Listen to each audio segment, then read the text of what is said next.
M690 Studios, it's Talk El Paso with Andrew J. Polk. Be a part of the show by calling 915-544-KTSM, 915-544-5876, or comment online on our stream at facebook.com/Talk El Paso. It's 4 p.m. Mountain Time, and that means it's time to talk El Paso with Andrew J. Polk. Thank you all so very much for joining us here for Talk El Paso, airing live on News Radio 690 KTSM. I'm your host, Andrew J. Polk. Thank you for tuning in, however you may be doing so, be it on air, online, live, streaming through the free and reliable iHeartRadio app, or joining us over on the various social media pages. We're up on these days, facebook.com/Talk El Paso, the Talk El Paso channel over on YouTube, Twitter at Talk El Paso, or twitch.tv, Andrew J. Polk. However you're able to do so, tune in, chime in, add your 2 cents with comments coming in over on the social media as per usual, or phone lines a little bit later in the program as we usually do. That's if you're able to do that, that's the right place for you to be as we continue our mission to talk about the things that affect us here in the borderland, because no one else is going to have that conversation like we are, the people who live, work, experience, deal with these things on the daily. As Ida Beza Gardner chiming in over on the social media, hello and wave to you as well, and also just to have the opportunity to do this, because I am of the opinion, biased as it may be being the host of the show, that less conversation serves us like it all. So that's what we focus on. That's what we do, because there's a lot to talk about. And we got a lot on the docket for you here today. This continuing Stash House focus, including some of the questions y'all were asking yesterday about what to look for. So we also have Marky Mandingo. Good afternoon to you as well, Mr. Mandingo, and Mondo Mangando over on the Twitch stream. Hey to you as well. A lot illustrating the many ways people can chime in. Twitter's more of a DM response kind of thing, but try to keep on top of those. So if you want to tell us something over there, hey, please do so. So when it comes to, and also Austin Redfern, hola to you as well, and greetings to the Talk El Paso family. So yeah, stash houses, definitely still a focus on them. And another tip line that we also do have from the Customs and Border Protection side of things, plus those tips on, well, frankly, what to look for. But then in other, and Ida Beza Gardner asking if we're going to have a free-for-all Good Friday tomorrow. Short answer, yes. Yes, we are. We have a show. We try to tell y'all as much advances as possible when we're not going to be in the studio. So I understand that some have been speculating out there. Yeah, we're going to be in the studio tomorrow, so no worries about that. Otherwise, some talking more about law enforcement or the prosecution aspect of it, to use the old Law and Order intro line for it. The ones that prosecute the crimes, an integral part of the legal system, and that aspect of it getting a refocus on it as El Paso's district attorney, or more accurately put, the district attorney for El Paso, refiling or planning to refile hundreds of cases that had those, well, one of the myriad of issues that happened for the previous occupant of the same office. Plus some personally disturbing news coming out of Las Cruces with on the order of hundreds of reports of stolen firearms in the southern land of enchantment. And then also more details, more response anyway, for those potential changes, at least the plans that are being put forth for the Bridge of the Americas and the surrounding facilities and the impact specifically to those. So I'll have a lot more conversation there. Plus, as Busby requested by some anyway, enough to make us want to refocus on it. Interview today with Jay Ratliff, just make sure we get it clear, and talking about what's going on with the Fed rates, what that ends up meaning for the average investor, and some of the questions that you all have asked as well. So we'll be doing that and a lot more. And Bernadette Bandicole also saying happy Good Thursday at KL Free For All Fridays Eve. Yes, it is. Isn't it technically Maundy Thursday? Maundy. I'm not Catholic enough to know some of this art. And John Brazelton, I thought you would be happy about us being here for a day, considering how much you accuse us of never being malingering outside of the office. So now accusing me of going to the hot place, the bad place, as we like to refer to it around here. But okay, there's just no pleasing some people. Anyway, a lot of conversation, including on, say, the Coliseum, among other things. So let's dive right into the stash houses. A lot of conversation we had yesterday about, well, a reward being offered, particularly out of the the Operation Lone Star related, but specifically the Texas DPS, Department of Public Safety, state troopers and their efforts, then leading some busts and raids on that. But more interesting information coming out from the Border Patrol specifically, and you can see these details over with our news partners at KFOX 14. El Paso Sector Border Patrol tells community to keep eye out for stash houses. Yeah, after those stats were coming out earlier this week about there being on the order of hundreds of stash houses already this fiscal year, and probably more over the last full year, that then damn near 2,000 people having been discovered in them, and more getting prosecuted as well.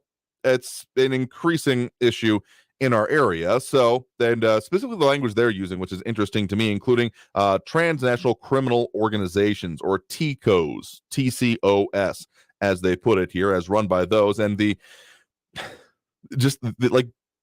phrase that is being used when it comes to some of the runners of these, I mean, the criminals that are operating these houses, often with the direction or in conjunction with the transnationals, referred to as caretakers, which is just one of the most Orwellian phrases I can think of in the exact moment, because they're not taking care of much besides themselves. But no, I get it. It makes sense. That's would be the role you would hope someone would have, but they are definitely like a twisted dark mirror version of it.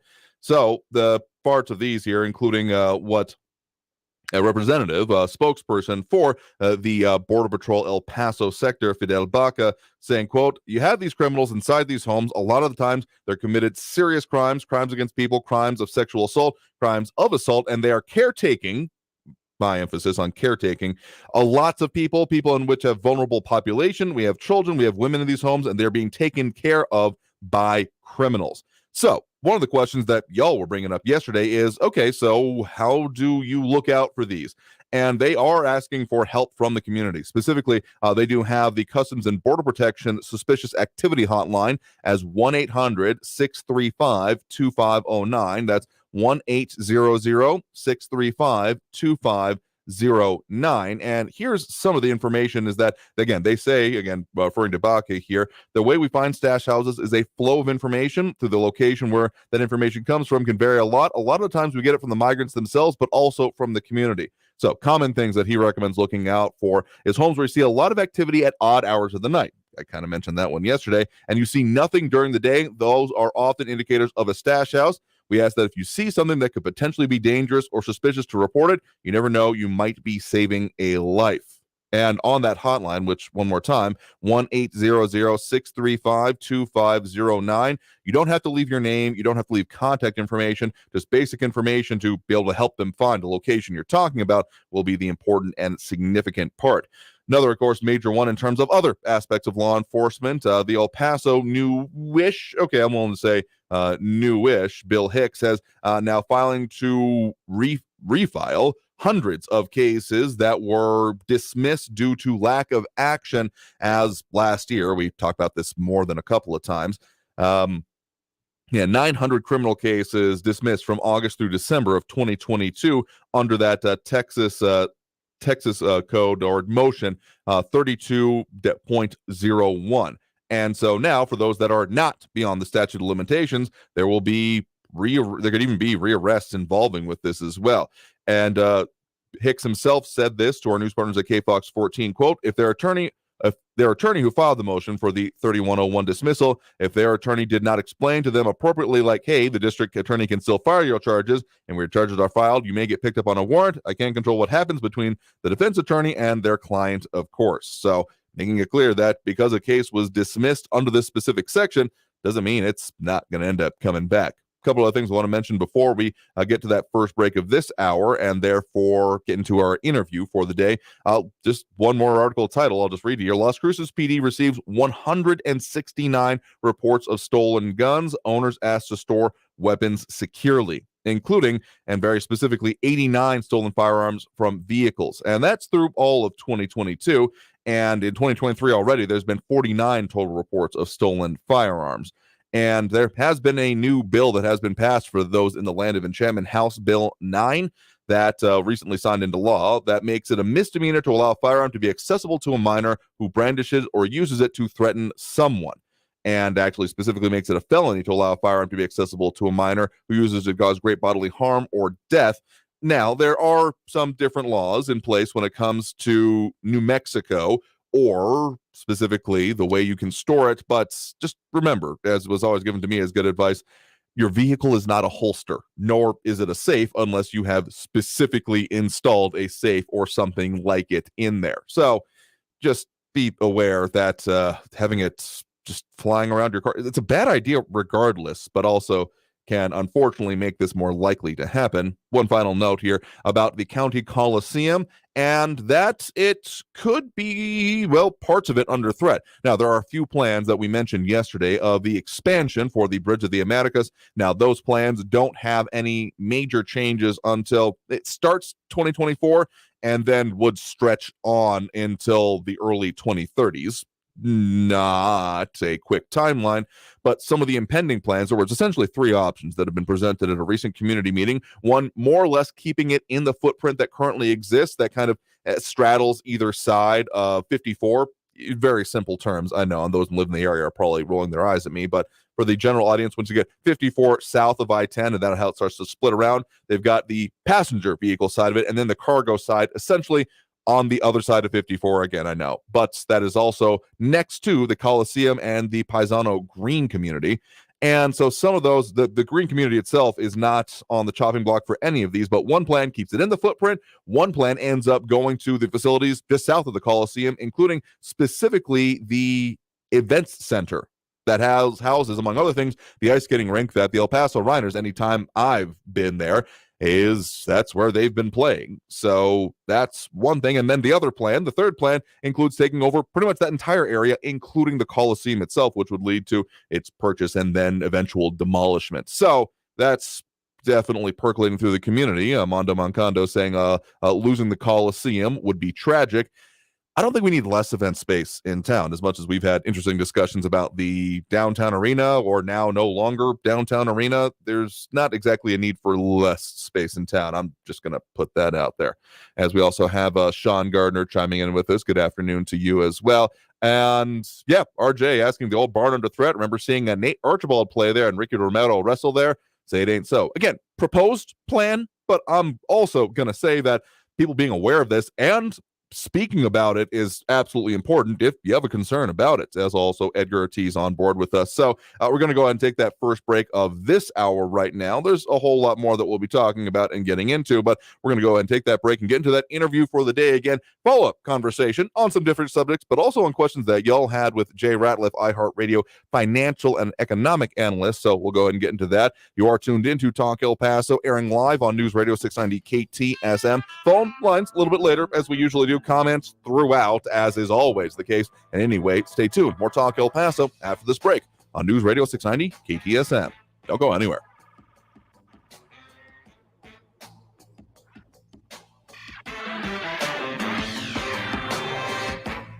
Traffic all day. News Radio 690. An earlier crash is blocking the right turn lane on northbound Joe Battle to Edgemere Boulevard. An accident I-10 westbound at Geronimo Drive is cleared. All lanes are back open. I-10 westbound slow from Americas Avenue to the Patriot with 5-minute delays. And eastbound on the I-10 from Trans Mountain to the Loop, it's a 5-minute delay. That ramp that connects 54 Patriot to the eastbound Liberty Expressway is closed till tomorrow morning. Kerry Edwards, El Paso Traffic. This report is sponsored by the Mark Moss Show podcast. Are the dollar's days as the world reserve currency numbered, or is it overhyped? What should you do? I'm Mark Moss, helping you navigate the decentralized revolution. Listen to the Mark Moss Show on the iHeartRadio app, on Apple Podcasts, or wherever you get your podcasts.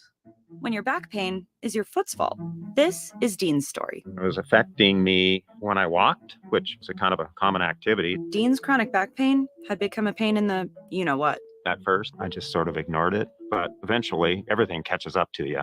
Physically and mentally. Back pain affects your mood. It really does. But that's not the only connection Dean made. A friend of mine suggested I go to the Good Feet store. I was a little confused. Why would I need a foot store? My feet are fine. But he thought, what the heck? He had nothing to lose. They took impressions of my feet, and with the footprint, they were able to get me a personalized arch support that lifted pressure off my back. So the source of your back pain was right under your toes. It's something maybe I should have known, but I found out in the nicest possible way. See how arch supports work for you with a free fitting. Find your Good Feet store at goodfeet.com. Airway Boulevard at I-10. In this week's Marketers Report, Raja Rajamanar, Chief Marketing and Communications Officer of MasterCard, talks about measurement. Measuring sonic and sonic branding, the principles of measurement are the same, but the parameters that you measure are different. We measured, and what we find is our investment is paying for itself in oodles. As the #1 audio company, iHeartMedia gives marketers access to the audiences, conversations, trusted influencers, insights, and data you need to grow. Go to iHeartResults.com for more. Do you find yourself stuck in a timeshare? Get the real facts about the timeshare industry and your options for cancellation. Chuck McDowell, founder of Wesley Financial Group, beat the largest timeshare company in federal court and has put together a free information guide that reveals the secrets the timeshare industry doesn't want you to know, including the 5 ways to get rid of your timeshare. Call now and get this timeshare cancellation guide absolutely free. Call 800-738-9900. That's 800-738-9900. News Radio 690 KTSM El Paso. Live from the KTSM AM 690 studios, it's Talk El Paso with Andrew J. Polk. To be a part of the show, follow on Facebook at facebook.com/Talk El Paso. Now here's your host, Andrew J. Polk. Thank you all so very much for joining us here for Talk El Paso, airing live on News Radio 690 KTSM. I'm your host, Andrew J. Polk. Thank you for tuning in, however you may be doing so, be it on air, online, live streaming through the free and reliable iHeartRadio app, or joining us over on the various social media pages, Facebook, YouTube, Twitter, and Twitch, either under Talk El Paso or Andrew J. Polk. A lot of stuff we're discussing today. A lot of good conversation going on, among other things. Sean Gardner on the whole arena, or rather the Coliseum part of it, the arena being brought up as part of this, but saying not surprised that El Paso would consider getting rid of the Coliseum and worth a darn, I think you mean anything worth a darn to get rid of or destroy. I think it's worth noting that this is a federal plan. These are federal options being put forth, but community involvement, there are meetings going on. The most recent one was this week. I am willing to bet there's going to be more. I can't say that for positive because I haven't actually seen it on the schedule yet, but given the interest in this, we'll be sure to tell y'all when the next one is. There's already some community involvement, community organizing, among other things. Our news partners over at KFOX 14 quote Tyler DeLoach, vice president for the El Paso Rhinos, saying that this is because, among other things, there are 2 options that involve impacting the footprint, for lack of a better term, around the Coliseum. One takes the facilities just to the south of it, and one takes over the entire area. And so that in that second and third plan would essentially blow away the barn, as it's been put, the area that has the actual rink in it. And what Mr. DeLoach said is, quote, "This is our home. We developed the building. We added to the building. We've made it our home. It's our rink, and we want to stay here." And Marky Mandingo, with some remembrances, saying older sisters saw Foghat play at the barn and Ozzy too. And also saying that Bowie Garden keeps on producing no matter the pollution. That's also a concern that comes with it. Don't get me wrong, not the production, the pollution part of it. But in any case, our interview today, and we'll keep talking about these other things, don't worry, but our interview today, following on with a conversation that we had with Jay Ratliff, iHeartRadio financial analyst and economic analyst, and also good things on like investment advice for y'all. Y'all had some questions about that, so we got him back on the line with us to talk about kind of what's going on with different facets of the economy. The banking situation is absolutely still a part of it, but with those Fed rates, there's a lot of movement, or maybe lack thereof, before too long. So I was able to sit down and have a conversation with him a little bit earlier today. Here is that interview. Joining me now, we have Jay Ratliff, iHeartRadio financial analyst and president of Day Trade Fund. Thank you very much for joining us today. Hey, it's always fun to be here. I've been looking forward to it. Absolutely happy to have you back on. We had a lot of great response to the last discussion we had, so kind of following up in that the same vein, but with some slightly different subjects, particularly when it comes to status of the overall economy, as much can be kind of drawn down to the individual level. One of the major stories that's been going on since last year, and arguably for the last several, has been state of the economy, inflation, upturns, downturns, and now we're talking about impending recessions. But all of these are very complicated subjects. So this does directly relate to what we talked about last time with the what's been the phrase commonly going around right now, second largest bank collapse in history, and the shocks that were being seen from that. And one of the shocks that has kind of come out since we last spoke is what has been going on with the Federal Reserve and their program that had been going on of increasing of interest rates. And We've seen some signals since that point of effectively either slowing down and potentially stopping there. So curious about your perspective on that. Well, I mean, when I think about Jerome Powell and I think of the Fed, I think about last year at this time when they were doing everything they could to tell all of us that not to worry about inflation, wasn't going to be an issue. It was not going to affect their policy, blah, blah, blah. And they were looking for interest rate increases gradually throughout the course of 2023. So what ended up taking place was we got to the beginning of the year and all of a sudden it was like, wait a minute, things are going a little bit faster. And with regards to the economy being what it was, and they continued to do rate increase after rate increase after rate increase through what in essence was last year after the year before saying not to worry about it. And they recognized it was a problem. And Jerome Powell, the Fed chair, said, look, we were late to the party. We were not prepared. We underestimated the impact of inflation. And they have been very, very aggressive on the interest rate hikes. Now, through this entire journey, you've had this growing group of people, economists, commentators, et cetera, saying, don't worry, it's going to level off. And then the Fed's going to immediately turn around and start reducing interest rate hikes. And we're going to actually see the interest rates start to drop. Now, this is contrary to anything that Jerome Powell said. In fact, he's had to come out many times as the Fed chairman saying, well, that's not on the radar right now. And these interest rate hikes are going to continue. And some of the ramifications, implications, and one of the things that we've seen happen is that some of these banks, that especially the regional banks that have taken on more risk than they should have, are really being put in a kind of a squeeze with these rising interest rates, the number of people that are withdrawing funds and doing other things.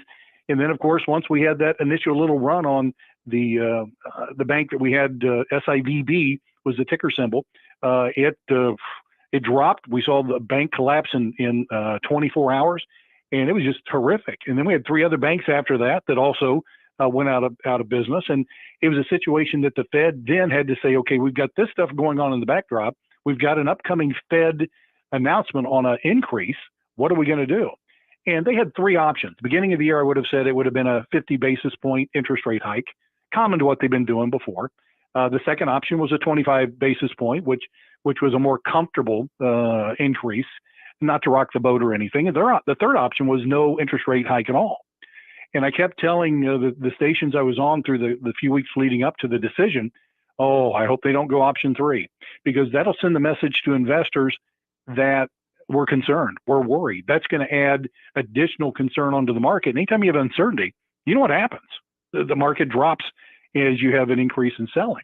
And of course, that was something that they were really concerned about. So when the Fed came out and said the next interest rate hike is going to be 25 basis points, yeah, it was pretty much, okay, that's good. Let's go on from here.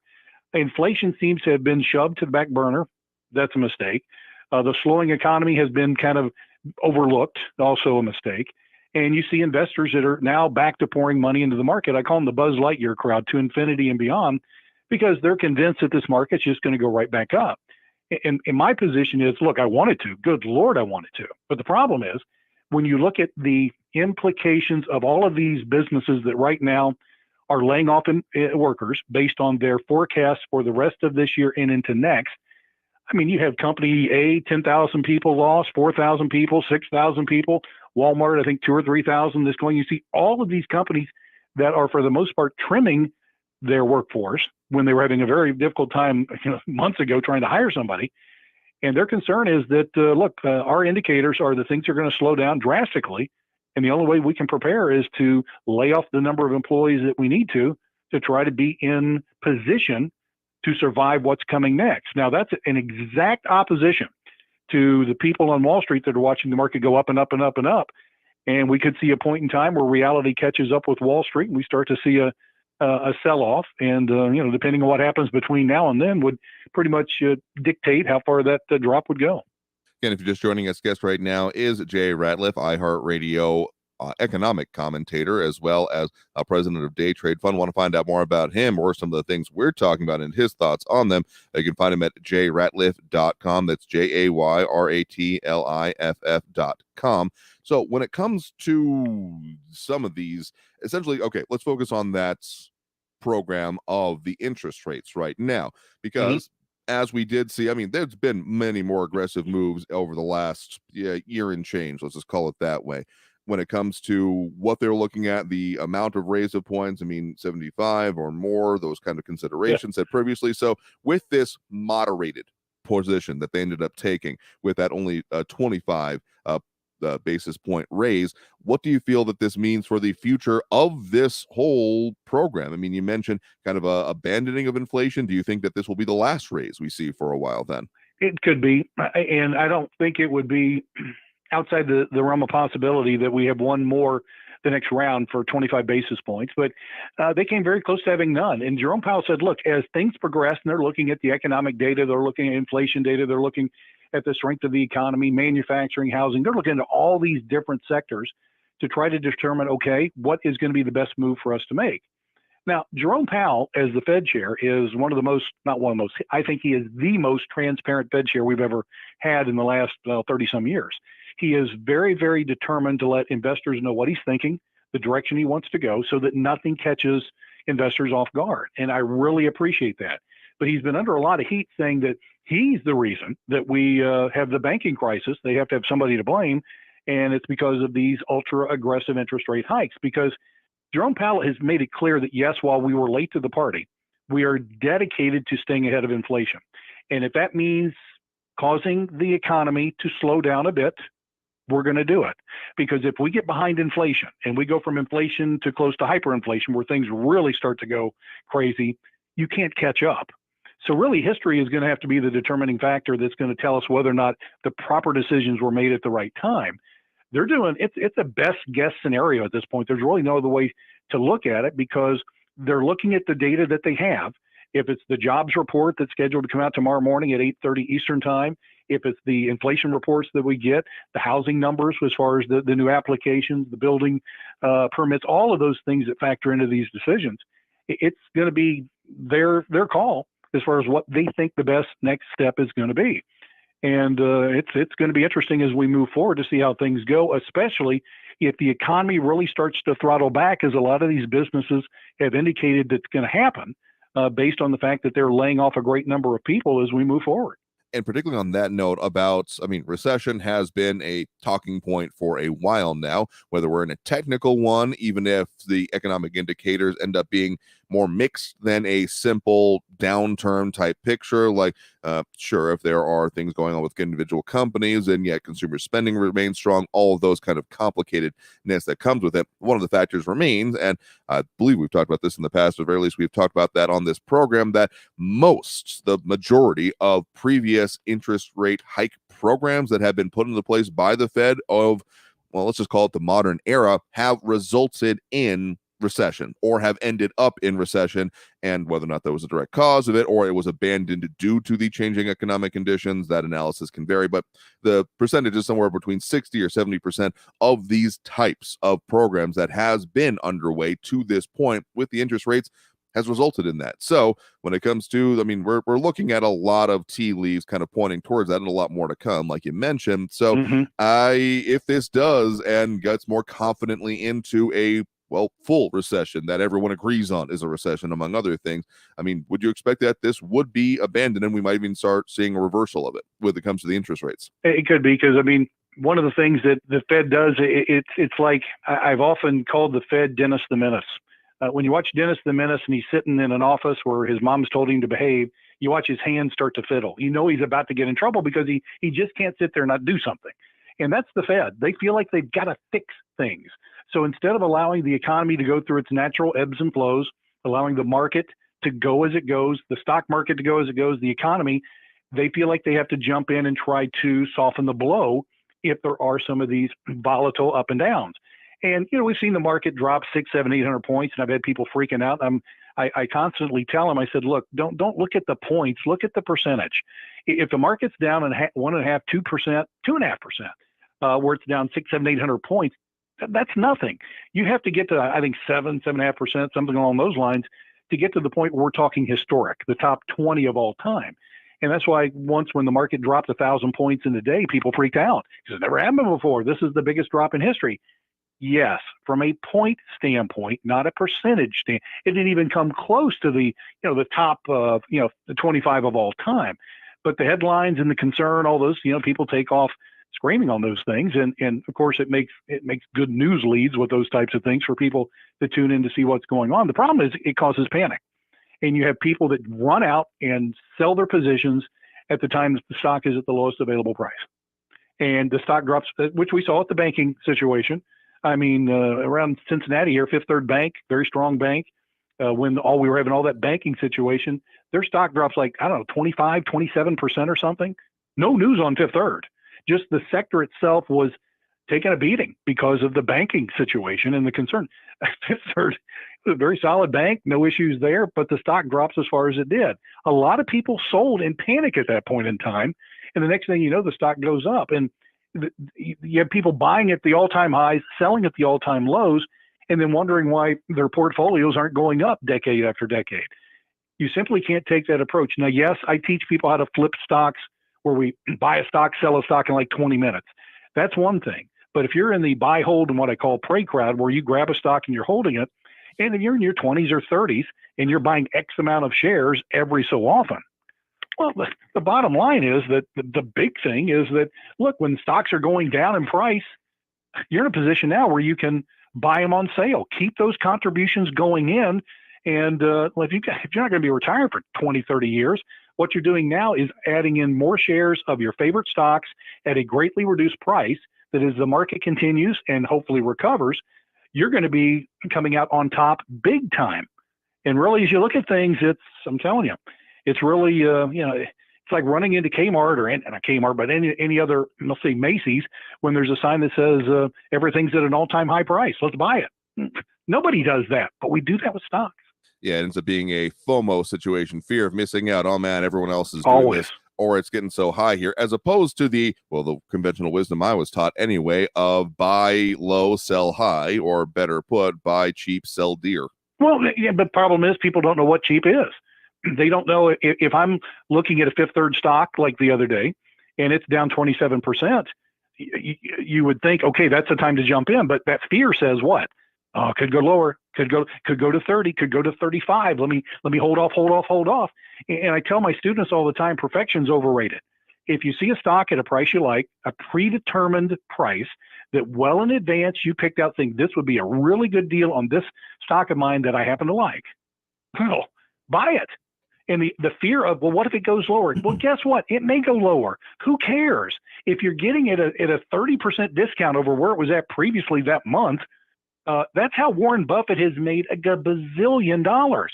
He waits for this panic to sit in. He's got hundreds of millions of dollars on the sideline. And when these stocks go on sale, as they do, he steps in and buys the stocks he's identified at his predetermined entry prices. And he holds those stocks until whatever time he decides to sell it. It's the exact opposite because he does not. Warren Buffett once said that trading stocks has nothing to do with education. It has to do with temperament, or what I call emotion.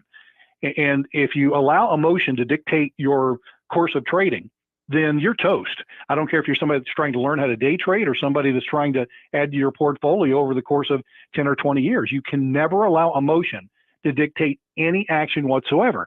Because if the market's dropping, what are you going to hear? People on TV screaming, it's going down, it's going to keep going. So you're thinking, these people know what they're doing. They don't. So all of a sudden, boom, the stock market goes back up. And now you missed out on maybe a 10 or 15% immediate return, and you can't buy it then because you're thinking, oh, it could go back.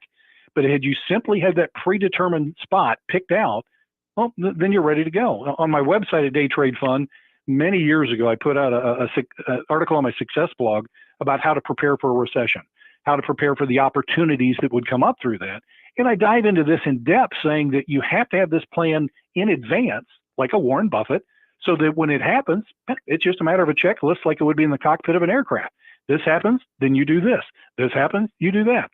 And I'll always encourage any stock that you buy, have a predetermined point on where you're going to sell the stock as it goes up.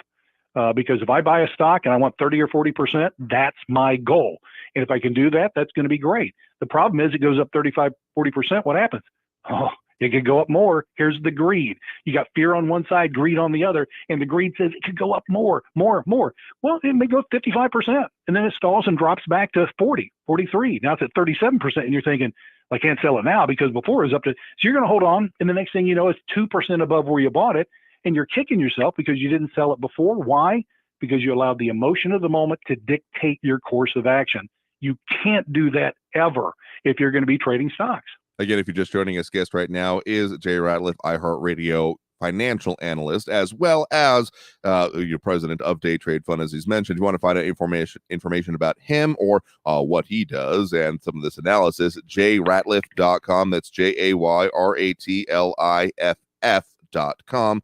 So, yeah, I found particularly in those kind of situations of planning out how you're going to be doing orders, limit orders, whether either actually in place or at the very least in the concept in your own head, is a very good way to end up doing that. But did have a couple of extra questions that ended up coming in from the audience based on the previous interview and very much related to some of the things that we're ending up discussing. When it comes to, the economy and economic growth and all of that, I think we've pretty well covered it. But basically, when it comes to pushing back to the banks and their situations here for just a minute, there's been a lot of discussion of regulations or the lack thereof, particularly for regional banks or the smaller banks, those kind of situations. So the whole, Dodd-Frank laws and those types of regulations have come under scrutiny and been very much considered in these recent days. So when it comes to those kind of vein of regulation, vein of things that can or maybe should be done, reinstated, etc., when it comes to banking regulations, what's your perspective on that and maybe what can or is even possible at this point? Well, I was trading through the 2008 banking crisis, and I'll never forget the panic, the emotion that was just rampant through the markets during that September, October, November of that year, because it was all panic. The volatility index, which is VIX, you can go to bigcharts.com and look at that.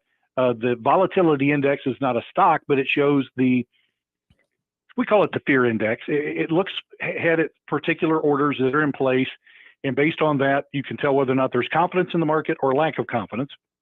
The higher the volatility index, the more the fear, and the lower it is, the calm is pretty much prevailing. And it's been averaging 20 and less for years, but during that particular time, it was up to 85 and 90. We were buying and selling stocks so fast, you couldn't keep up because of the panic that was there. We get through that process, November, December, and we start rolling into the next year. And of course, politicians are pulling hamstrings, running to the microphone to talk about what should be done then. Thank you for not being there before to prevent some of this stuff. And there were a lot of rules that were put into place. The idea of protecting banks and the consumers so that we don't have a bank that's going to get overly hedged, if you will, to the point that it's going to be a dangerous situation for the bank and certainly for the consumer. And unfortunately, those rules, while in place for some of the larger banks, were kind of reduced for the smaller banks. What reason? There's a bunch that's out there. None of it makes sense to me because it's the idea of we have to protect our financial system. When you start talking about a lack of confidence in the financial foundation of this country, nothing is going to rock Wall Street in this economy more than that. We've seen example after example of that. And that's why that when we had those first four banks to crash, I'm thinking, hold on, because if we start having several more, then all of a sudden you have people running to the bank to get their money out. And that's something you can't stop. And then the next thing you know, the market's going to respond and it's going to get ugly and fast. Now, fortunately, that did not happen. We kind of dodged the bullet there. And unfortunately, human nature being what it is, are we going to go back and fix that regional bank issue? Hope so. Politicians are saying we should. Is it going to happen? I don't know. Because in the past, we didn't learn from history, and doggone it again, if it looks like we may be going down that same road again, I don't know. It's hard for me to put a great deal of confidence in elected officials because they're more interested in their next upcoming election than they are serving us as they should on both sides of the aisle. So, I hope it is. I hope it still remains a front burner issue. I'm going to do all I can to make it so. And so that some of the safeguards and things there will prevent a bank from taking on too much risk so that if there's a raise in interest rate hikes or if there's, the revenue coming in drops to a certain point, the bank's not going to be in a position where they're going to be left, in a very precarious situation that's going to endanger the money that's been entrusted to them by consumers. one final question here that did also come in and is kind of a longer simmering topic about what has been going on, some of these economic situations and inputs, the labor force and those that are actually considered not even just, either employed or unemployed, but still a part of it and therefore counted in either of those numbers has been a level of concern. And it's been mentioned that there are a number of people, sometimes counted in the millions, who have dropped out entirely, meaning that they are no longer seeking employment and not employed otherwise. So when it comes to that kind of factor, as we talked a little bit earlier about what is going on with the layoffs and those kind of situations, do you see any kind of lingering or potential future impacts with that whole situation as it comes to this whole economic outlook? When we came out of the pandemic, one of the terms that was being thrown around that just drove me crazy. Every time I heard it, I was banging my head against the wall. Not literally, but, figuratively. And that was the new norm. This is the new norm. And I kept thinking, no, it's not. We're going to bounce back to the same old habits we did. Things are going to pick up and go from where we were at. Well, we get on the other side of things. And in the aviation front, which I'm familiar with, you would have airlines post a position online, and they would normally get 100 to 150 applicants for every job posted. After the pandemic, they were getting 10 and 14. And I'm sitting there thinking, what is happening? The airlines let go all of these senior pilots, thinking they could hire a bunch of new ones after the pandemic, only to find out that's not happening. And they've been forced to park hundreds and hundreds of airplanes. And unfortunately, smaller cities have really taken the brunt of that with regards to limited to maybe a complete reduction or elimination of air service. And we're seeing other businesses that are having the exact same situation. So coming out of the pandemic, all of a sudden we had this increased pressure where you had fewer employees, you had higher costs, and all of those costs were being pushed onto the consumer. And that was what was feeding the inflation beast, because all of a sudden now we had this rapid increase in the price of goods and services, and that's how you have inflation. Now that businesses are laying people off, and we're seeing it soften just a bit where they can keep up with the demand for their hiring from an employee complement standpoint, my hope is that pressure, that inflationary pressure on rising costs of goods and services is going to be reduced and lessen just a bit, so that we can maybe start to tip the scales in the other direction. Now, I don't know if that's what's going to be the case or not, but what was clear coming out of the pandemic, that many people that worked 3 jobs said 2's enough. Some that worked 2 said, 1's enough. You had some that were working 1 job and said, it's time for me to retire.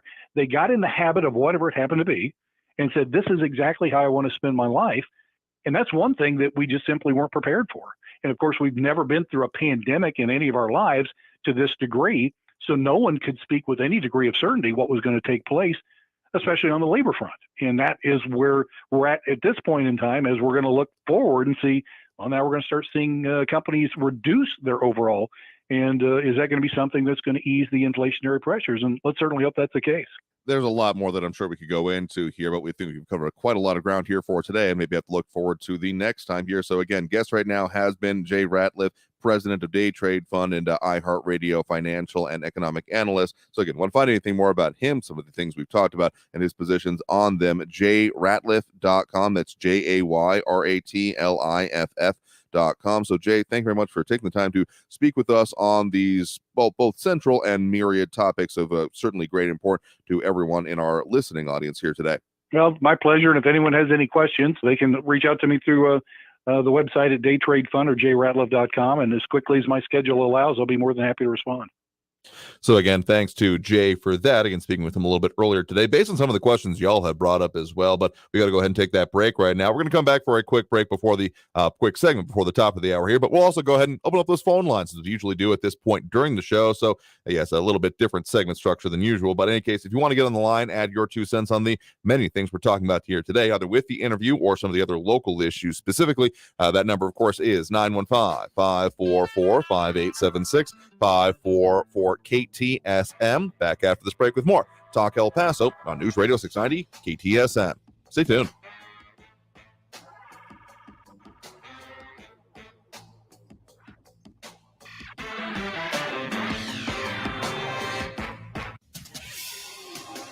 El Paso's News Radio 690 KTSM.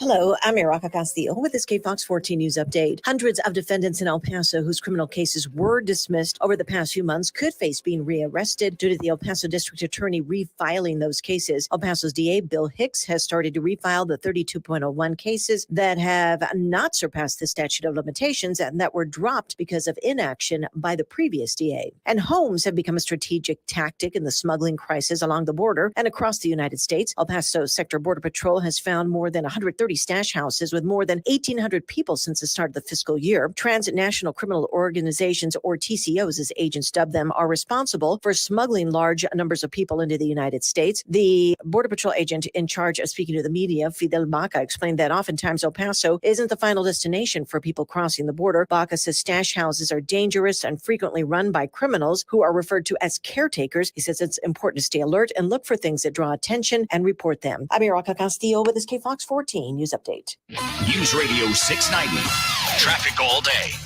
A crash in the lower valley, Gateway West at East Lake is blocking the right lane and the right turn lane, causing some slowing. I-10 eastbound Trans Mountain to the Patriots, a 7-minute delay. Traffic's looking a little bit better on southbound 54 from Stan Roberts to Kenworthy, 6-minute delays. And northbound Mesa Street from Wyoming to Desert Boulevard is slowing down, 6-minute delay. Carrie Edwards, El Paso traffic.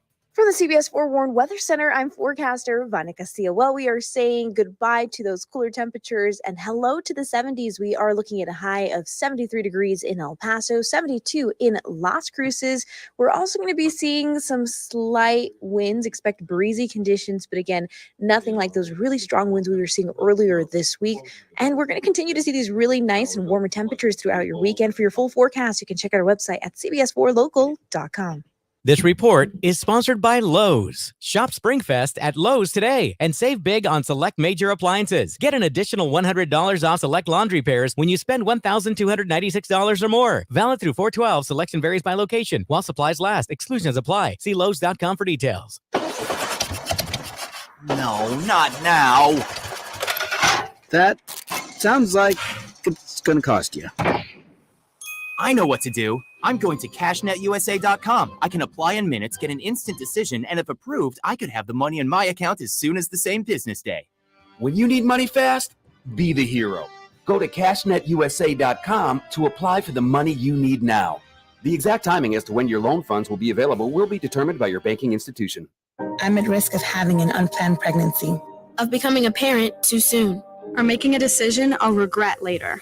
But if I do face an unplanned pregnancy, a modern adoption plan will put me in control. I'll choose my baby's parents. And if I want to be in her life, I'll get the support I need to make life better for me. Better for my baby. Modern adoption plans empower women and create more happy lives. Hear stories of empowerment at modernadoptionplans.org.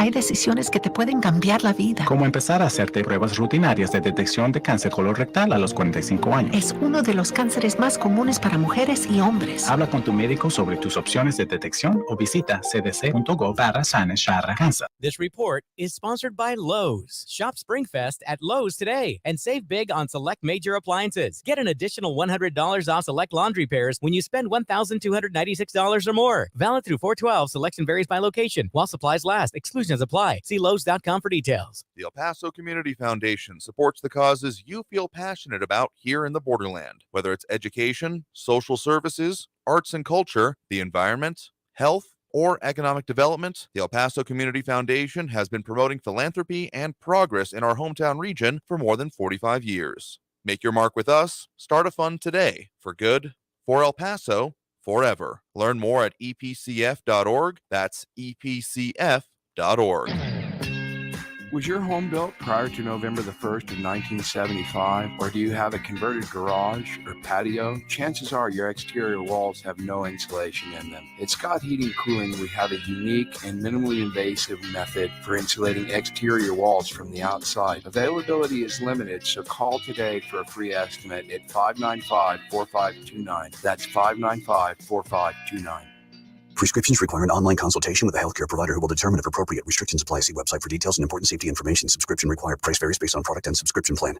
Hey guys, did you know there's a generic form of Viagra that works just the same, but is 95% cheaper? And you can get it online. Just go to 4hims.com/radio. Through Hims, you'll get a free medical consultation, discreet shipping if prescribed, a 100% online process, and trusted generic alternatives to the name brands at up to 95% off. That's right. Get generic for Viagra, the same active ingredient as brand name Viagra, but for 95% less. It's the same medication, still prescribed by a licensed medical provider, but with zero copay, no expensive appointments, and no awkward face-to-face conversations. To start your free online visit, you need to go to this exclusive address, 4hims.com/radio. That's 4hims.com/radio for your free online visit. FORHIMS.com/RADIO. If your company needs to spring into efficient hiring, then check out Indeed. Their powerful hiring platform makes it easy to attract, interview, and hire candidates. Visit Indeed.com/credit and get $75 towards your first sponsored job. Terms and conditions apply. Rosetta Stone, where language is learned. RosettaStone.com. Discover credit cards do something pretty awesome at the end of your first year. They automatically double all the cash back you've earned. That's right. Everything you've earned, doubled. The cash back from trips, restaurants, all doubled. Seriously, though, see terms and check it out for yourself at discover.com/match. This report is sponsored by Discover. El Paso's News Radio 690 KTSM. Live from the KTSM AM 690 studios, it's Talk El Paso with Andrew J. Polk. To be a part of the show, call 915-544-KTSM or follow on Facebook at facebook.com/Talk El Paso. Now here's your host, Andrew J. Polk. Thank you all so very much for joining us here for Talk El Paso, airing live on News Radio 690 KTSM. I'm your host, Andrew J. Polk. Thank you for tuning in, however you may be doing so, be it on air, online, live streaming through the free and reliable iHeartRadio app. A lot of comments coming in there. We've been popping up some of them here, including Flaco Jimenez appreciating the chat with Jay. Again, thanks to Jay Ratliff, among other things, in the conversation about various things affecting the economy, economic situation, some of the questions y'all have brought up, posting up some of the better ones of them, but also a lot going on in the comments as well, including someone apparently getting mad about this guy not saying anything partisan or controversial, as well as Louis Panato's constant refrain, what's his favorite color? Again, if you're only looking for adversarial interviews, I don't know what to tell you, because that's not exactly what we've ever done here. But near-ish, the perfect squeeze, among other things, is... well, a lot more to come, but we got those phone lines open. We got a very short segment right now, as we got pretty damn close towards the, well, not even getting this segment. So we're going to go ahead and take that next break. Again, if you want to get on the line, that number to do so is 915-544-5876, 915-544-KTSM. A lot of other comments coming in, including about the Coliseum. We'll talk further about that just after this break and the top of the hour news. You're right here on News Radio 690 KTSM. Stay tuned.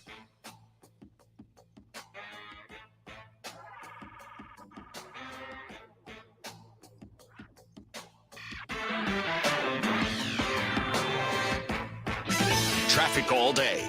News Radio 690. Gateway West at Eastlake, a stalled truck is blocking the right lane and the right turn lane. Slow traffic on the 10 eastbound, transbound to the Patriots, an 8-minute delay. 5-minute delays I-10 westbound from Airway to the Patriot. And the 54 southbound is slowing down over a 45-minute delay. Stan Roberts south down to Kenworthy. Kerry Edwards, El Paso traffic. KTSM AM El Paso is News Radio 690, an iHeart radio station.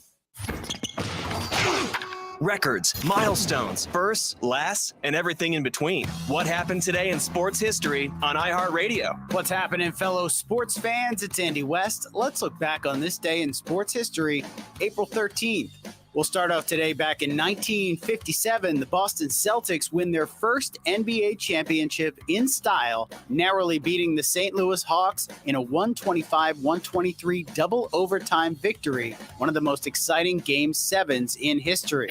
Jumping ahead today in Augusta, Georgia, in 1997, the Tiger Woods era begins as Tiger destroys the field and wins his first major championship, a record 12 strokes ahead of runner-up Tom Kite. Woods became the youngest at 21 and the first non-white player to win the Masters and the green jacket at Augusta. And today in 2016, Kobe Bryant retires with a bang, scoring 60 points in the Lakers' 101-96 win over the Utah Jazz. Now you know, today in sports history on iHeartRadio. News on the hour and a half. Traffic and weather all day. News Radio 690 is KTSM AM El Paso, an iHeart radio station. NBC News Radio, I'm Brian Shook. Storms that slammed the plains and Midwest will hit a large swath of the East Coast. Storms that could do damage are bearing down today on Delaware, Maryland, New York, New Jersey, Virginia, West Virginia, and the Carolinas. Forecasters say parts of the South could be flooded. House Republicans are issuing the first subpoena in their investigation of the Manhattan District Attorney's Office that brought charges against former President Trump. Lisa Taylor reports. House Judiciary Chair Jim Jordan of Ohio subpoenaed former Manhattan DA prosecutor Mark Pomerantz to testify before the committee. Pomerantz resigned from the office over Manhattan DA Alvin Bragg's initial reluctance to go forward in the case against Trump. Jordan said his public statements about the investigation suggest the prosecution of Trump is politically motivated. Trump faces dozens of criminal counts in New York City related to alleged illegal hush money payments to kill negative information before the 2016 election. I'm Lisa Taylor. At least one Tennessee Democratic lawmaker has been expelled from office for protesting for stricter gun laws. Upon his removal, Representative Justin Jones noted he will continue to show up with young people at the state capitol, whether he's in the chamber or not. Tennessee's Republican-controlled House of Representatives is voting on whether it will remove one other Democrat, Justin Pearson. Gloria Johnson was not expelled. The White House is calling these efforts undemocratic. The fact that this vote is happening is shocking and without precedent. White House Press Secretary Karine Jean-Pierre said kids are paying the price as lawmakers have refused to take action for stronger gun laws. The Supreme Court is rejecting a West Virginia bid to enforce a ban against a transgender girl from participating in girls' sports. Two of the court's conservative justices, Clarence Thomas and Samuel Alito, noted they would have granted the ban. You're listening to the latest from NBC News Radio. A Brooklyn drug dealer is pleading guilty in connection to the death of actor Michael K. Williams. Scott Pringle reports. Prosecutors say drug dealer Irvin Cartagena sold Michael K. Williams fentanyl-laced heroin on a Brooklyn sidewalk in 2021. Williams died hours later. Cartagena pleaded guilty to a narcotics conspiracy charge in federal court Wednesday. He's facing up to 40 years in prison at sentencing. Another defendant in the case pleaded guilty Tuesday. The actor Williams is best known for his portrayal in Omar Little on the HBO series The Wire. Protesters are gathering again in Paris over the French government's pension reforms.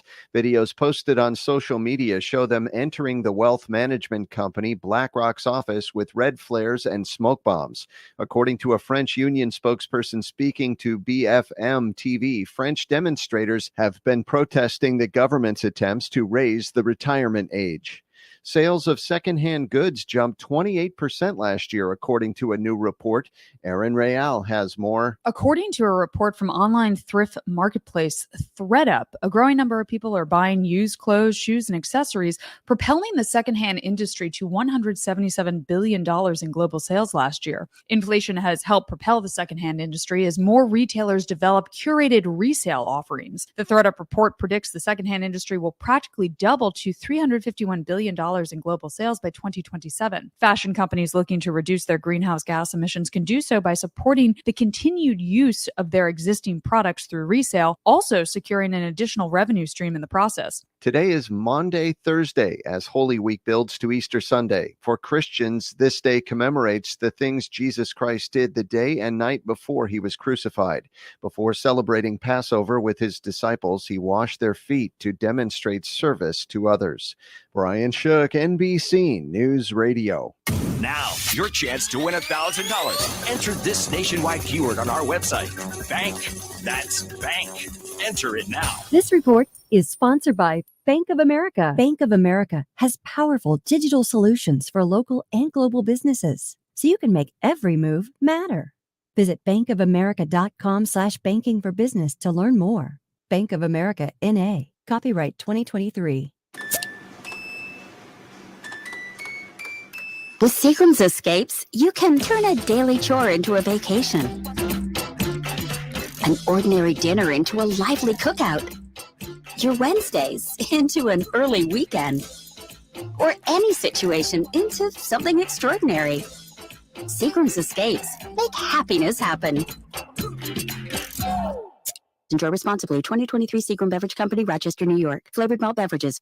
paid for by government.com. The 1878 to 1921 Morgan silver dollar, a true American classic and one of the most iconic silver dollar coins in history. It's been 100 years since the last Morgan silver dollar coin was struck for circulation. And now, for a limited time only, full pound bags of original U.S. government struck Morgan dollars are being released to the public. That's right. You can own a full pound of 1878 to 1921 classic American Morgan silver dollar coins, all in very good collector condition with fully visible dates and mint marks, guaranteed. Call 1-800-969-0686 now to secure collector-grade U.S. Morgan silver dollars by the pound, struck during the Wild West and the Gilded Age. Plus, receive a bonus American Collector's Pack valued at over $25, free with every order. Call 1-800-969-0686 now to secure your full pound bag of Morgan silver dollar coins before they are gone. 1-800-969-0686. That's 1-800-969-0686. The Good Feet Store, improving people's lives 2 feet at a time. Only iHeartRadio gives you access to all of your favorite radio stations. It's Elliot in the morning. Rover's Morning Glory. Booker and Stryker. All of the once-in-a-lifetime events. Alter Ego, are you ready? All of the best free curated playlists. Nobody does it better. All of the great podcasts for every interest. This is Freddie Prinze Jr. from the Wrestling with Freddie podcast. All of the mind-blowing contests. $20,000. Awesome. All of your favorite superstars. We're the Red Hot Chili Peppers. Best of all, it doesn't cost a thing. Listen on the free iHeartRadio app for all your music, radio, and podcasts. El Paso's News Radio 690 KTSM. Live from the KTSM AM 690 studios, it's Talk El Paso with Andrew J. Polk. To be a part of the show, call 915-544-KTSM or follow on Facebook at facebook.com/Talk El Paso. Now here's your host, Andrew J. Polk. Thank you all so very much for joining us here for Talk El Paso, airing live on News Radio 690 KTSM. I'm your host, Andrew J. Polk. Thank you for tuning in, however you may be doing so, be it on air, online, live streaming through the free and reliable iHeartRadio app, or joining us over on the various social media pages. We're up on these days, facebook.com/Talk El Paso, the Talk El Paso channel over on YouTube, Twitter @Talk El Paso, or twitch.tv, Andrew J. Polk. A lot of people tuning in, chiming in, adding their 2 cents in the very many ways that it's available to do so, including those dropping those likes and reacts. We certainly appreciate it, including James Ratliff. I only point that out specifically because of the guest this past hour was Jay Ratliff.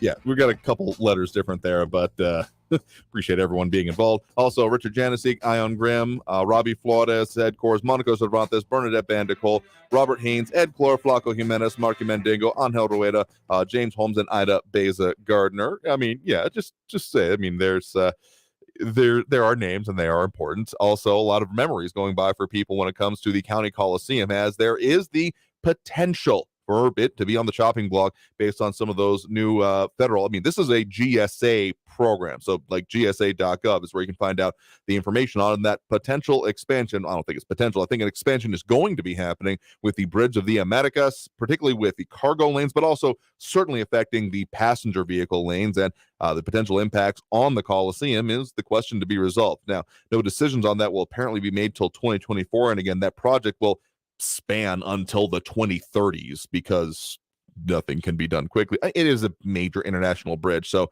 wouldn't be surprised if it's probably goes on a little bit longer, not going to lie. But in any case, those are certainly important to people, and a lot of remembrances about things related to that. And also the focus on stash houses. Angel Rueda saying a little bit earlier, we used to look for stash houses / motel rooms if the windows are sweating, condensation on windows. Good bet there's a bunch of people inside. Be safe, everyone. Don't go snooping on folks' homes. Yeah, that's don't be that person. Don't be the one looky-looing, but just like be aware, I guess, is the best way to put it up there. And then a couple other points being made about some of the financial issues. And Austin Redfern also talking about, saw 2 James Brown concerts at the Coliseum. Rare Earth opened for the Doobie Brothers, ZZ Top, Elvis Presley, Antonio Aguilar with the Flor Sylvester singing and showing off their well-trained horses, Mexican rodeo style, just to name a few. The County Coliseum hosted several Monday night wrestling events. Yeah, I'm aware of those happening as well. So there's, a lot of memories and a lot of history that's gone through there. There have been some recent tours actually that have gone on. I want to say that it was local historian David Romo hosted or led a couple of those, among other things. So maybe reason to bring that back, particularly with this focus on it. And we might be working on some of that for other parts of our airwaves. Just going to say that right now. Marky Mandingo saying, almost 60 and still love to hear it. Willie Nelson crew. And I want to be able to see him there as well. So a lot of different comments coming in. But of course, we do have those phone lines open at this point during the program as well. If you're wanting to get on the line, the number to do so is 915-544-5876, 915-544-KTSM. Bernadette Bandico remembering the circus at the Coliseum. One last comment I want to make sure we get to. Edgar Ortiz referencing one of the other big stories coming out today with the El Paso District Attorney, new wish. I'm going to go with the ish for now, as he has been within, give or take, last 6 months appointed to the position. Bill Hicks, the district attorney for El Paso, were planning to or going to be refiling hundreds of cases. So Edgar Ortiz asking, can anyone explain or clarify how the new DA is going to file all these cases that are dismissed? What about the statute of limitations? Most misdemeanors are 2 years. Can they still file after the 2 years on misdemeanors? Short answer, no. But these were cases not dismissed because of statute of limitations. There is some intervening policy. Specifically, we had conversations a couple of times last year about the actions that were being taken by a public defender for El Paso, Kelly Childress, and a lot of these dismissals, about 900, I think about 1,000 change, either way you slice it. These were dismissed due to a lack of action on them within 180 days. Essentially, that once initial processes, arrests, affidavits, these kinds of things get filed, there is a countdown. And if it moves past that, because of lack of action happening on it, they can be filed for to be dismissed. So that's what the basis was on these. So it's not the 2-year one you're thinking about for misdemeanors, but rather 180 days. So yes, as long as they are still within the statute of limitations, they can be brought back up. And given that was part of the circumstances leading to the investigation, potential court case for removal, and eventual resignation from the office from the previous district attorney, yeah, I would imagine some of those are ripe for review. So that's kind of in a nutshell that situation, though I'm sure there'll be a whole lot more coming out of this. But in any case, let's get to those phone lines now. Again, 915-544-5876, 915-544-KTSM. We do have Raul in the Northeast on the line with us right now. Raul, thanks for joining us. Hey, Andrew. Interesting. Good guess. One of the things that they ought to be teaching kids, obviously, is personal finance. Sure. So they should have the STEM program. I'm all on board with STEM, but I would add two more acronyms to that, and I would call it PFE. So the PF would stand for personal finance, and the E would stand for entrepreneurship. So these are the things that they ought to put together in the school districts that would help all the kids. And most kids aren't going to use trig and algebra in real life, but they're going to hopefully be taking out mortgages and car loans and dealing with credit cards and hopefully planning for their retirement. So they really ought to be teaching them personal finance. The most useful thing that I learned at UTEP was when I went back a second time to get a major in real estate. We had to learn, all about mortgage banking and real estate appraisal and real estate finance and analysis. And the professor said, first he taught us longhand the time value of money equations. Specifically, they need to be teaching the kids the time value of money equations. And they're fairly complex, but he had us do it longhand and everything. And then he said, well, now you guys are going to have to go out and buy a financial calculator because you're not going to be able to do the homework in time, and you certainly won't be able to do the test in time if you're going to try to do it longhand.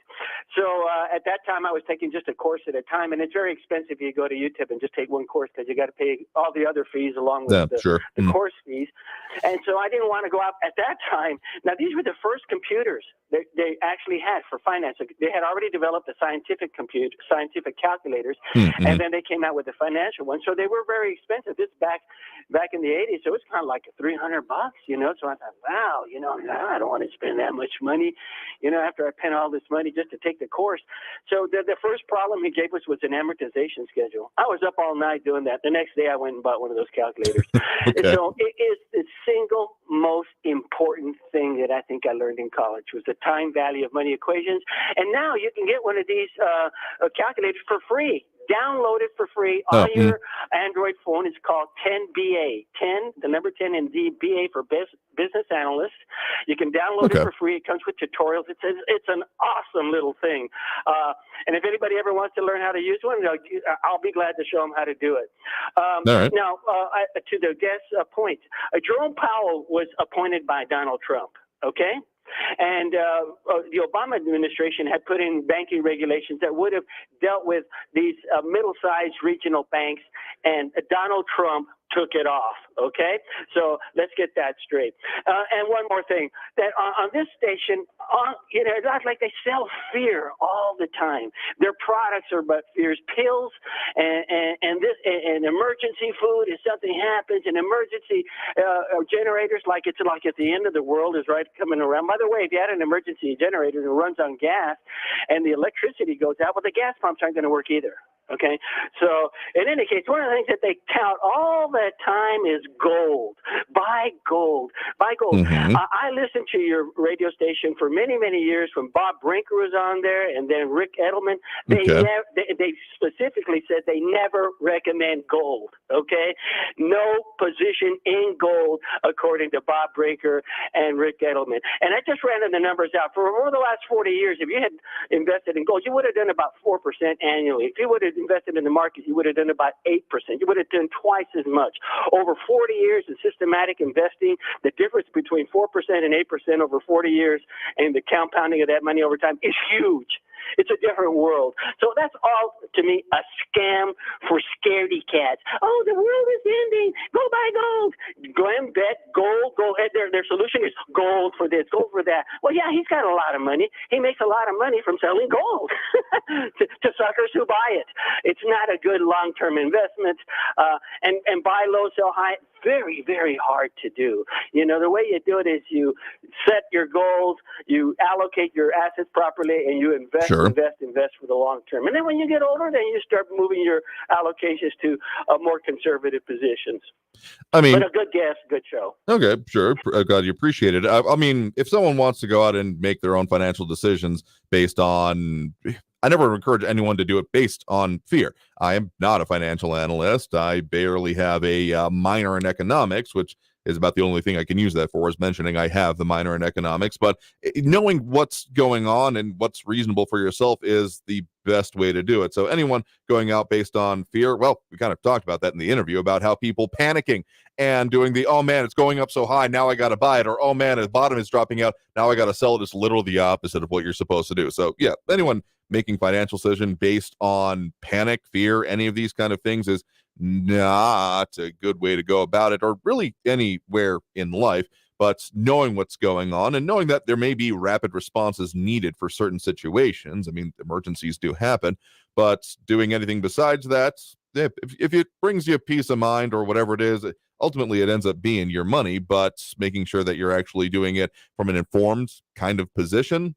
I mean, diversification is about the only thing that I can personally recommend as being the best idea I've had. Having it in only one way or one area of any kind of financial instrument can often lead to you suffering in a variety of ways. So glad you appreciated the guest. We might have him on again before too long. Again, we had some questions that we wanted to have addressed to, among other things. So well, happy to take more of those before we get too far along. So, I got to take that next break now. Thanks for the point in the call. Do appreciate it when it comes to the idea of particularly, financial education and aspects of that. Kids do need to know about that. Let's start even maybe a little bit more basic, like taxes and how that works, because the amount of people who just have no idea, myself included, I didn't even really know. Like escrow has been a long-term, the hell does that mean situation for me, and now I've been thrust head first like a little kid being chucked by the angle into the deep end of the pool is kind of how I end up feeling about it. But we're getting there. I haven't drowned yet anyway. But let's go ahead and take that next break right now. Again, if you want to get on the line, add your 2 cents. That number to call is 915-544-5876, 915-544-KTSM. Back after this break with more Talk El Paso on News Radio 690 KTSM. Stay tuned.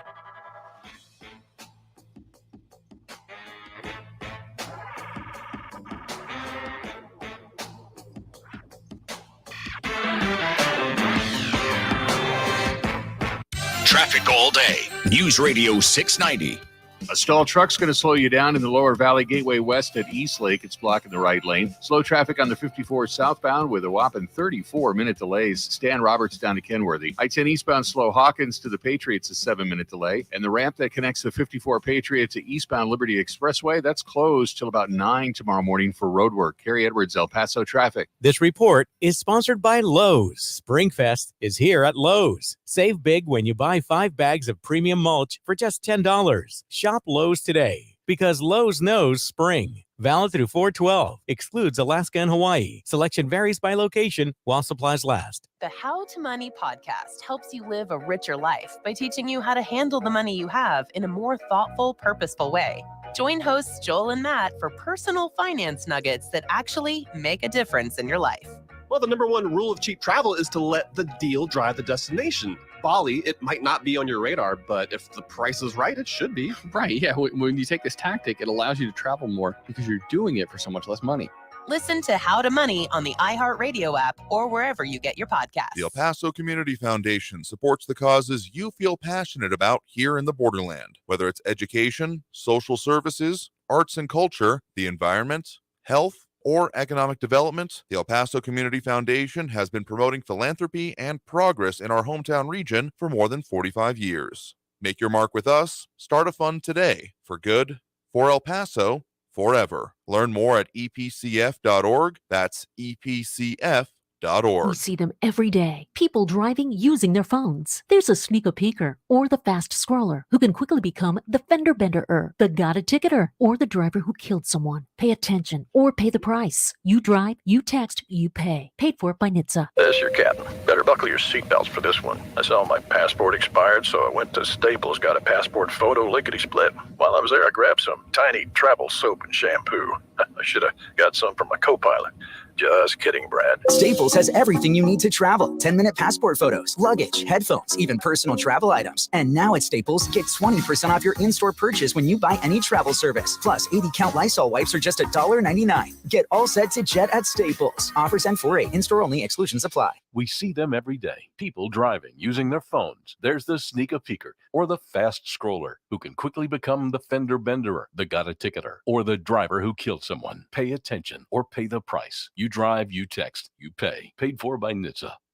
Freedom of speech lives here. To me, freedom of speech is being able to say anything you want. El Paso's News Radio, 690 KTSM. Teens in foster care will love you, even if you don't know the lingo. Dad bod, noun. The result of the occasional donut, always washed down with confidence. Brought to you by the U.S. Department of Health and Human Services, Adopt U.S. Kids, and the Ad Council. Visit adoptuskids.org. Getting a news feed on your phone while driving makes thriving more difficult. This is dangerous. Getting a news feed without a computer or mobile device? It would be impossible. Unless, of course, you get your live news feeds at the top and bottom of the hour. It's easy. Traffic and weather all day. It's as simple as that. Trending stories tend to change. Every minute of every day. Twice an hour, we'll feed your curiosity. Stay informed. Shouldn't we listen? They're hungry. News Radio 690 KTSM. News Radio 690 KTSM. Live from the KTSM AM 690 studios, it's Talk El Paso with Andrew J. Polk. To be a part of the show, call 915-544-KTSM or follow on Facebook at facebook.com/Talk El Paso. Now here's your host, Andrew J. Polk. Thank you all so very much for joining us here for Talk El Paso, airing live on News Radio 690 KTSM. I'm your host, Andrew J. Polk. Thank you for tuning in, however you may be doing so, be it on air, online, live streaming through the free and reliable iHeartRadio app, or joining us over on the various social media pages we're up on these days, facebook.com/Talk El Paso, the Talk El Paso channel over on YouTube, Twitter at Talk El Paso, or twitch.tv, Andrew J. Polk. And a lot of comments coming in there as well, including some commentary on the previous caller, RJ, among other things, saying in the 90s, gold was $250 an ounce, so 20 to 30 years would have been a great investment. 4%, he got that number for where he, well, let's just say removes the head, I think is the best way to put it, or the best way to paraphrase it here. And, I mean, there's, again, doing what you want with your money. I don't have much issue with it as long as you're doing it in, like, a concerted and not, I mean, if you're being, like, just all over the place with it for no particular reason, again, not terrifically that much my business, but doing it for my place of knowledge, information, etc. is better than anything. Some comments going in on a crazy prepper stuff, I guess would be the best way to put it. And like, if you're going to be baking it so that you are having to replace parts of your house to turn the walls into cans of beans, that might be a little bit too far. And yet at the same time, I'm going to say I've known way too many people that have literally nothing in the pantry, that either just eat out every time or buy just what they need for that week and no plan for the future. And I just kind of cringe at that because, like, yeah, I mean, get to your level of comfort, but I mean, a lot of people go to the extremes as opposed to thinking about, okay, what could something go wrong with in your area that would cause it to mean that you need to, like, just have basics on hand. And I'm talking about, like, basics. I think, what is it? The FEMA and even, like, the CDC recommend having at least a few days, if not a couple of weeks of supplies on hand, because what if, there are issues with transportation? What if power goes out? What if there is a localized emergency, meaning you can't get around that much? So, yeah, just keep that in mind. Joanne's also asking a day off tomorrow. Nope, we're going to be here in the studio. And so, yeah, we're doing the whole Good Friday show, and it'll be a very good free-for-all Friday, I am sure. So just making that perfectly clear there as well. Matt Olson apparently in favor of the bean can wall. We're putting out there hashtag bean can wall. Listen, I've even got some bean cans, and I am not that into, like, I'm fine with beans, but if you're going to have that much of them, better be damn sure you actually like them, is all I'm going to say. RJ saying, yeah, 30 to 60 days of at least food is wise. I think the biggest issue, particularly for our region, ends up being water storage, which isn't the sexiest one. And particularly noted, I'm among the variety of people who probably have like a case or two of like bottled water in the garage. And the note about that is that it's not the water inside it that goes bad. It's that the container degrades, because particularly for uninsulated garages, which I'm also, again, in possession of, they will expand and contract with the heat, and they will start to leak. I had a very stark example for that myself a couple of years ago when I had we had like one of those jugs of distilled water that we just forgotten to take out of the car. And so it sat there expanding and contracting until eventually a pressure point on the bottle itself developed a pinhole leak. It leaked all over the damn car, and it smelled like wet dog for days because, yeah, we also have dogs in the back of the car. So fun, and just, I guess we're on the beans trip there. Flaco Jimenez saying, keep a strategic supply of toilet paper, with Matt Olson saying the merry man's fruit. I guess that would go hand in hand, and I feel like anyone that was of cognizant age, particularly those making their own purchasing decisions since the pandemic, is probably going to be the kind of people that keep toilet paper on hand in perpetuity because of those very dark days. Anyway, again, phone line's open if you want to get on the line. That number to do so, add your 2 cents, 915-544-5876, 915-544-KTSM. Couple of the notes, just other commentary that I'm not quite sure I can repeat on air. Couple of the situations going on in the borderland. I do believe it was someone early in the program talking about a fire that was seen on the west side earlier today, and I saw it myself. Some thick black smoke. Wasn't quite sure if it was another one of those from farther off in water situations, but according to our news partners over at KFOX 42, it was actually a vehicle that was fully engulfed in flames near Topgolf earlier today about 10:30, which is right after I was actually hitting the road, moving around town, and headed down the mountain towards it. No injuries, and the fire was extinguished. It appears that a car slammed into a light pole specifically. So it's not, it wasn't a great situation, but pretty quickly dealt with. Marky Mandingo a little bit earlier saying, too bad that sweet SUV burned next to Topgolf this morning. And then also referring to some of the migrant situations we got going on here. And then more recently, Bernadette Pandicole mentioning some people have a panic room. I have a pandemic room. Let me just say that based on those kind of examples, the supply issues we keep running into, it just makes personal sense to whatever makes sense for you and your family, which is what I've also said, to just keep something on hand. If you're totally dependent on what's in the grocery store, the immediate question is, what if deliveries don't get there? We've even seen that outside of the pandemic in this region. What was it? McDonald's, I want to say like 4 or 5 years ago, give or take, had a situation where winter storms, not even here, but in eastern parts of Texas, were delaying what was going on with deliveries, and so they ran out of some of their beef patties. They actually had to have up signs. It was a not great situation. So McDonald's is not exactly a life or death situation for me, and if it is for you out there, I would also encourage you to reevaluate some of your life and policies and positions that you take, but just being prudent, because disaster can also take a whole lot of different forms, including a solely personal one. What if you get laid off? What if you have significant financial issues? Because I think a lot of people think about, and the ones that often get promoted the most are, like the 25-year, bury them in the ground, it'll be good forever. Don't actually do that kind of stuff, supplies. But if you're not keeping on hand stuff that you'd like actually eat or use, you're just setting yourself up for failure.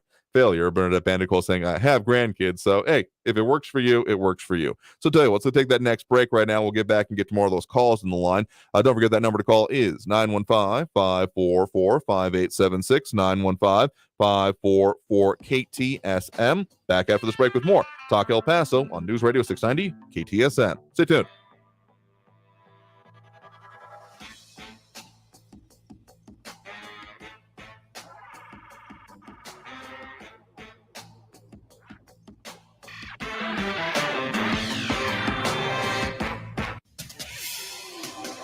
El Paso's News Radio 690 KTSM. Hello, I'm Erica Castillo with this KFOX 14 News Update. Hundreds of defendants in El Paso whose criminal cases were dismissed over the past few months could face being rearrested due to the El Paso District Attorney refiling those cases. El Paso's DA, Bill Hicks, has started to refile the 32.01 cases that have not surpassed the statute of limitations and that were dropped because of inaction by the previous DA. And homes have become a strategic tactic in the smuggling crisis along the border and across the United States. El Paso Sector Border Patrol has found more than 130 stash houses with more than 1,800 people since the start of the fiscal year. Transnational criminal organizations, or TCOs as agents dub them, are responsible for smuggling large numbers of people into the United States. The Border Patrol agent in charge of speaking to the media, Fidel Baca, explained that oftentimes El Paso isn't the final destination for people crossing the border. Baca says stash houses are dangerous and frequently run by criminals who are referred to as caretakers. He says it's important to stay alert and look for things that draw attention and report them. I'm Erica Castillo with this KFOX 14 News Update. News Radio 690. Traffic all day. Traffic slowing down on the 54 southbound Stan Roberts to Kenworthy with 23-minute delays. I-10 eastbound is slow from Trans Mountain to the Patriot with an 11-minute delay. Eastbound on the I-10 at Thorne, watch for a disabled truck blocking the right shoulder. And the 54 Patriot southbound at the I-10, the right interchange ramp there is blocked due to heavy congestion. Carrie Edwards, El Paso traffic. From the CBS 4 Warn Weather Center, I'm forecaster Vanya Castillo. Well, we are saying goodbye to those cooler temperatures and hello to the 70s. We are looking at a high of 73 degrees in El Paso, 72 in Las Cruces. We're also going to be seeing some slight winds, expect breezy conditions, but again, nothing like those really strong winds we were seeing earlier this week. And we're going to continue to see these really nice and warmer temperatures throughout your weekend. For your full forecast, you can check out our website at cbs4local.com. This report is sponsored by Jackson Hewitt for your guaranteed biggest refund and 50% off tax prep. Switch to Jackson Hewitt. 50% off is a limited time offer for new clients filing at participating locations. Max value $200. Visit jacksonhewitt.com/50 for terms. Cards issued by Sutton Bank and Celtic Bank, members FDIC. Terms and conditions apply. What if you could do business without busy work? With Ramp, you can. Ramp is the future of finance with smart automation, corporate cards, and spend management. Just imagine, no more expense reports or shuffling wrinkled receipts. No more slogging through invoices or getting surprised by unexpected charges. Just your business's big idea with smart spend controls, automation that crushes busy work, and real-time insights so you can make it happen. In other words, Ramp completely reimagined finance to make it work for your business. Get set up, issue corporate cards, and start making payments in less than 15 minutes. See how Ramp does finance. Join today and get $250 just for signing up. Just go to ramp.com/finance. That's ramp.com/finance to get $250 for signing up. That's ramp.com/finance. Hay decisiones que te pueden cambiar la vida. Como empezar a hacerte pruebas rutinarias de detección de cáncer colorectal a los 45 años. Es uno de los cánceres más comunes para mujeres y hombres. Habla con tu médico sobre tus opciones de detección o visita cdc.gov/cancer. Chinese leader Xi Jinping and Russian President Vladimir Putin recently met in Moscow as their relationship grows cozier. Rebecca Koffler, military intelligence analyst, joins me to break it all down. Listen to the Truth with Lisa Booth every Monday and Thursday, but you can listen throughout the week on the iHeartRadio iHeartRadio app, Apple Podcasts, or wherever you get your podcasts. This report is sponsored by the Truth with Lisa Booth podcast. News Radio 690 KTSM El Paso. Live from the KTSM AM 690 studios, it's Talk El Paso with Andrew J. Polk. To be a part of the show, call 915-544-KTSM or follow on Facebook at facebook.com/Talk El Paso. Now here's your host, Andrew J. Polk. Thank you all so very much for joining us here for Talk El Paso, airing live on News Radio 690 KTSM. I'm your host, Andrew J. Polk. Thank you for tuning in, however you may be doing so, be it on air, online, live streaming through the free and reliable iHeartRadio app, or joining us over on the various social media pages we're up on these days, facebook.com/Talk El Paso, the Talk El Paso channel over on YouTube, Twitter at Talk El Paso, or twitch.tv, Andrew J. Polk.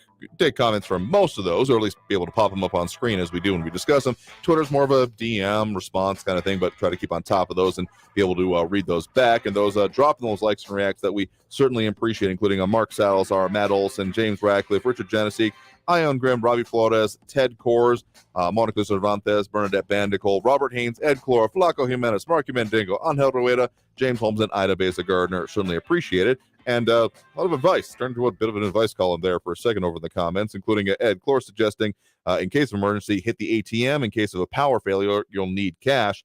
And again, that can be a variety of different situations. Had cause to know someone who happened to be in Manhattan on September 11th, 2001. Thankfully, nowhere near points of impact, but their situation was they were relying on cards, and there was a lot of outages in a lot of ways caused by that. And so they managed to find one ATM that was like half broken, but they could get like $100 out of the time, and they didn't like totally clear it out, but they made sure to know, and anyone they were with knew about that, to have stuff on hand. And so that's kind of the recommendation, because you never know what's going to go on. And just to kind of put a pin in the gold thing, I mean, I think a lot of people who end up deciding that they want to hold that or have that ends up being, well, I know its value is going to be there regardless of whatever money is doing, which is, yeah, I mean, if that's their decision, fine. But what I will say is this: what do you plan to do with it in case of an emergency? Because you sure can't eat gold, and frankly, any denomination that you're going to hold easily ends up being way more stuff than a person is likely to be able to just hand you if you're into any kind of major situation. Liquidity is the real issue that comes along with it. So if you got diversity of stuff and on hand and stuff that you want to keep with you, sure, fine, go for it. Just like actually think it through is all I'm saying. Another phrase come to mind about not being able to eat money, so it might be more worthwhile to your situation to just have stuff you'll actually use on hand. Just saying. Anyway, phone calls on the line. Don't forget that number to call is 915-544-5876, 544-KTSM. Pluck them in saying, yeah, keep some cash at home. It's not a bad idea, because who knows? I mean, emergency repairs, other things like that. It's a decent plan in my mind. Anyway, we do have Eddie and Central on the line with us here right now. Eddie, thanks for joining us. Hey, how you doing there, Michael? Doing all right there. What's on your mind? Well, I just have some comments to make about this initiative here on K. So El Paso is being used as the guinea pig for this new climate change, and the people who are gung ho about it they're in the dark.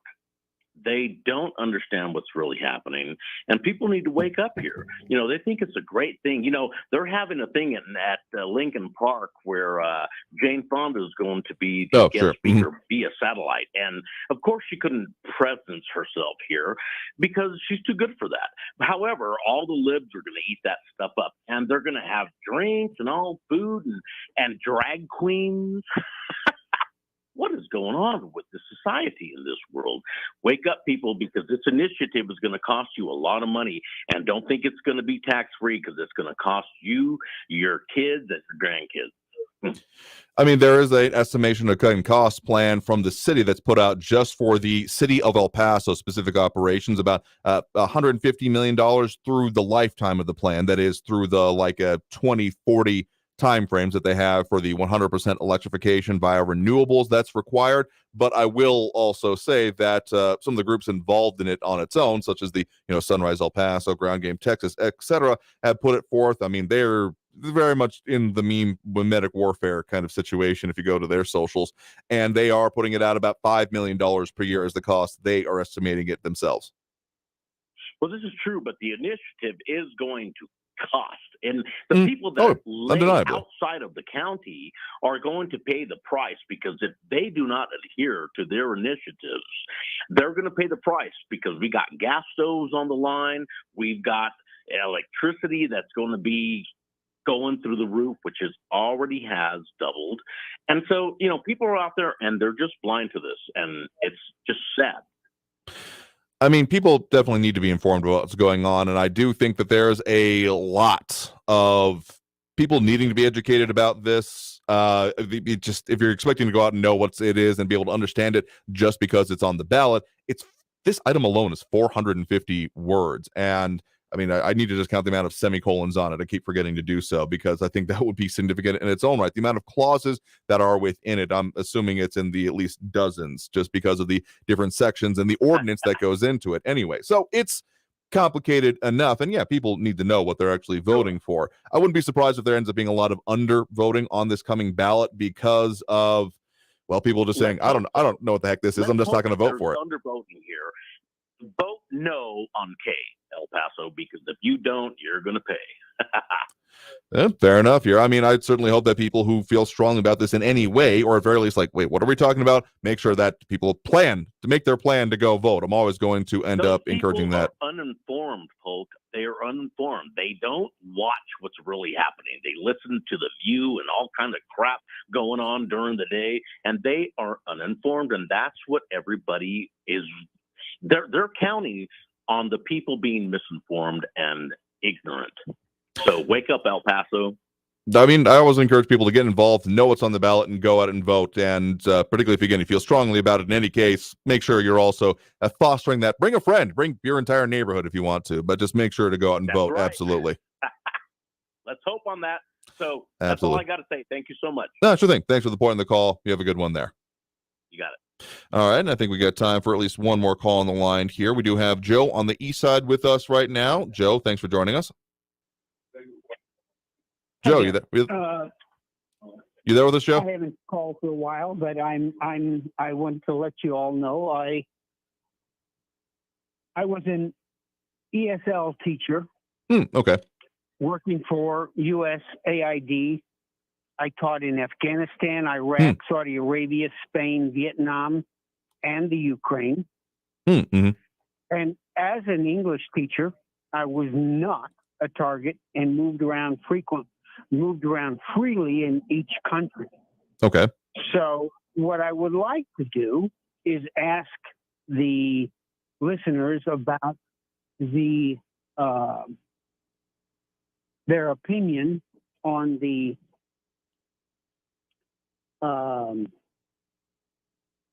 sunrise movement that's going on, because my idea of the sunrise movement is focused not only on climate change, but defunding the police, liberating the Palestinians from the Zionists, denouncing Republicans as Nazis, increasing cooperation with the Chinese, among other things. With positions such as these, the organization is hopelessly out of sync with the views held by most El Pasoans.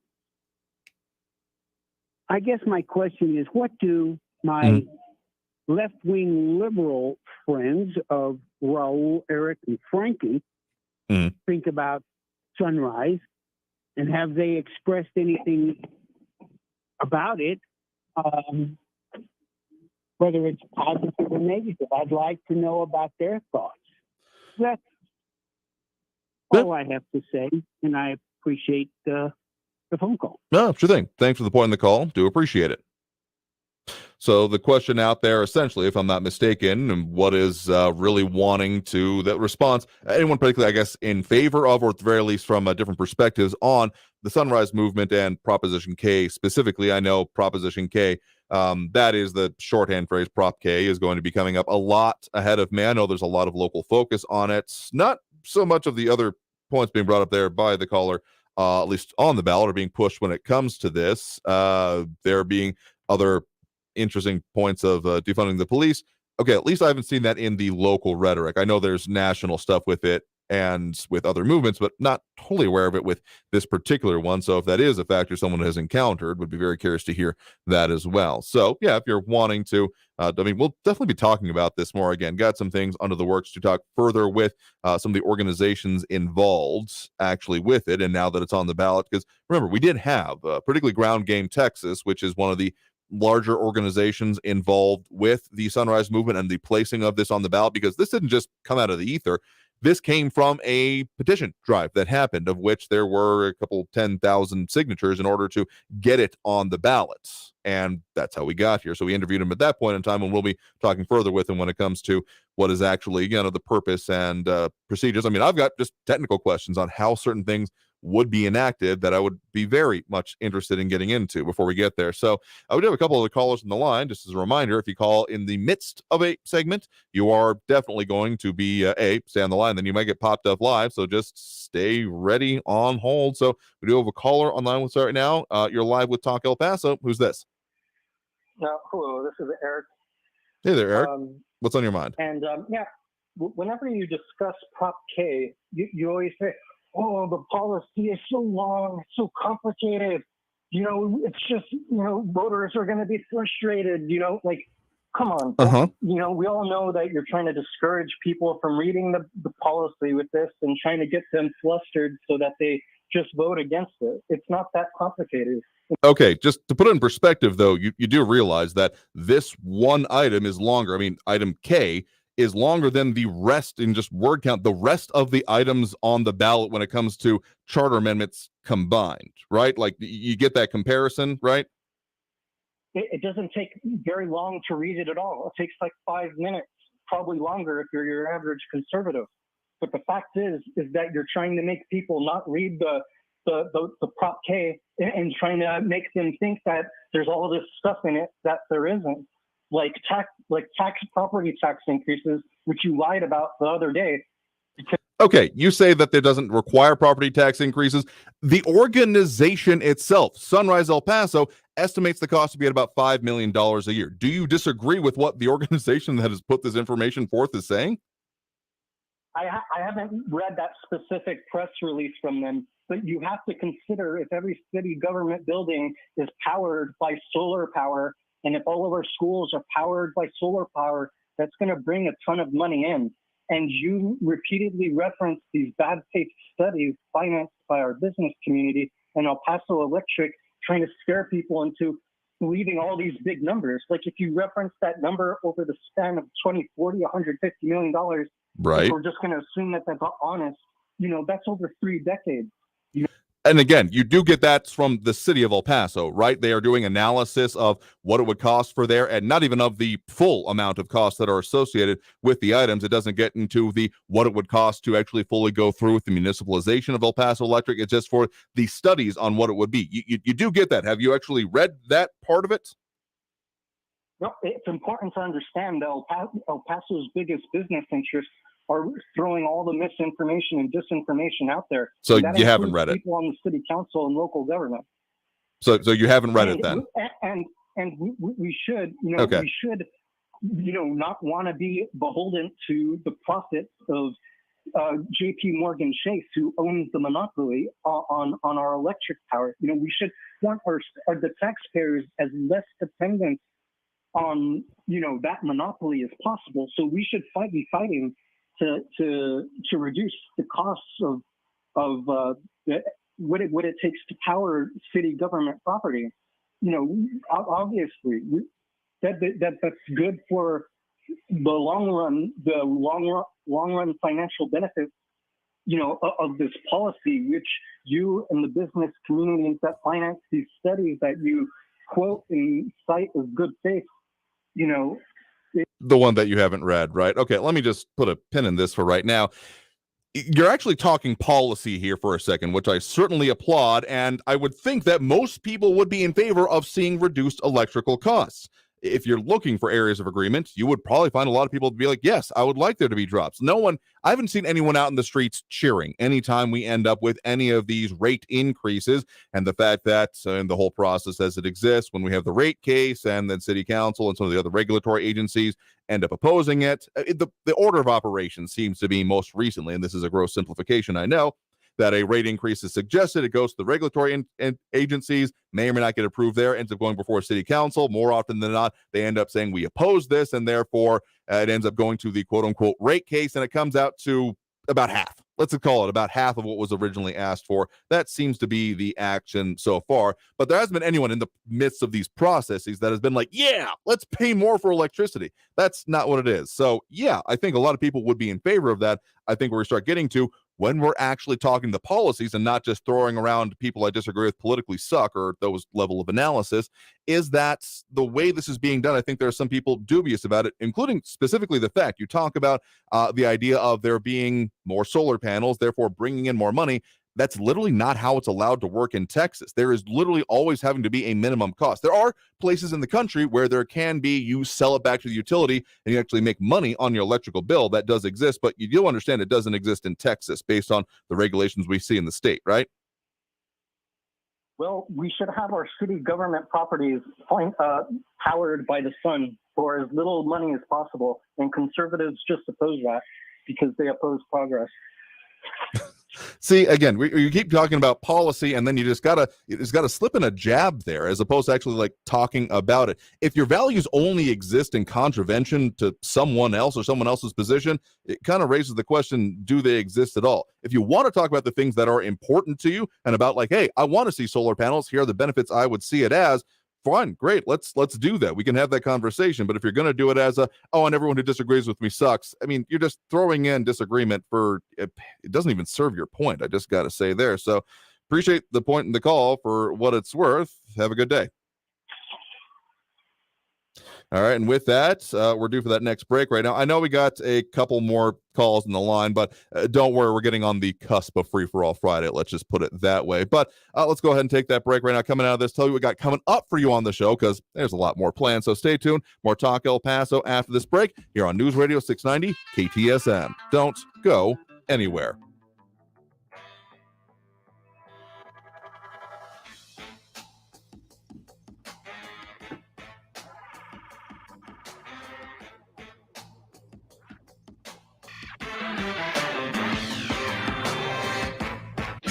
Traffic all day. News Radio 690. We're seeing 40-minute delays on the 54 southbound Stan Roberts down to Kenworthy. The ramp that connects the 54 southbound to the eastbound spur 601 is closed till 9 a.m. tomorrow morning for road work. I-10 westbound Hawkins to the Patriot, 9-minute delays, and a disabled truck's blocking the right shoulder I-10 westbound at Yarborough. Kerry Edwards, El Paso traffic. This report is sponsored by Dell Technologies. Dell Technologies provides growing businesses with tools to do incredible things, because we believe there's an innovator in all of us. For advice on smart PCs powered by Intel V Pro that's built for business, call a Dell Technologies advisor at 877-ASK-DELL. The How to Money podcast helps you live a richer life by teaching you how to handle the money you have in a more thoughtful, purposeful way. Join hosts Joel and Matt for personal finance nuggets that actually make a difference in your life. Well, the number one rule of cheap travel is to let the deal drive the destination. Bali, it might not be on your radar, but if the price is right, it should be. Right, yeah. When you take this tactic, it allows you to travel more because you're doing it for so much less money. Listen to How to Money on the iHeartRadio app or wherever you get your podcasts. I'm at risk of having an unplanned pregnancy, of becoming a parent too soon, or making a decision I'll regret later. But if I do face an unplanned pregnancy, a modern adoption plan will put me in control. I'll choose my baby's parents. And if I want to be in her life, I'll get the support I need to make life better for me. Better for my baby. Modern adoption plans empower women and create more happy lives. Hear stories of empowerment at modernadoptionplans.org. We see them every day. People driving using their phones. There's the sneak-a-peeker or the fast scroller who can quickly become the fender benderer, the got-a-ticketer, or the driver who killed someone. Pay attention or pay the price. You drive, you text, you pay. Paid for by NHTSA. This your captain. Better buckle your seatbelts for this one. I saw my passport expired, so I went to Staples, got a passport photo lickety-split. While I was there, I grabbed some tiny travel soap and shampoo. I should have got some from my co-pilot. Just kidding, Brad. Staples has everything you need to travel. 10-minute passport photos, luggage, headphones, even personal travel items. And now at Staples, get 20% off your in-store purchase when you buy any travel service. Plus, 80-count Lysol wipes are just $1.99. Get all set to jet at Staples. Offers end 4/8. In-store only. Exclusions apply. We see them every day. People driving using their phones. There's the sneak-a-peeker or the fast scroller who can quickly become the fender benderer, the got-a-ticketer, or the driver who killed someone. Pay attention or pay the price. You drive, you text, you pay. Paid for by NHTSA. Did you know that only 2 in 10 El Paso County students graduate with a bachelor's degree? By supporting Border Youth Athletic Association's mission of educational attainment, you will create a long-lasting impact in our students' lives. Your monthly donation enables 4th through 12th grade students access to after-school programs, providing a safe and healthy environment. BYAA engages and empowers El Paso's future through mentorship and leadership development. We believe every player who gets an education wins. Do you? Go to borderyouth.org and show your support for our youth today. El Paso's News Radio 690 KTSM. Live from the KTSM AM 690 studios, it's Talk El Paso with Andrew J. Polk. To be a part of the show, follow on Facebook at facebook.com/Talk El Paso. Now here's your host, Andrew J. Polk.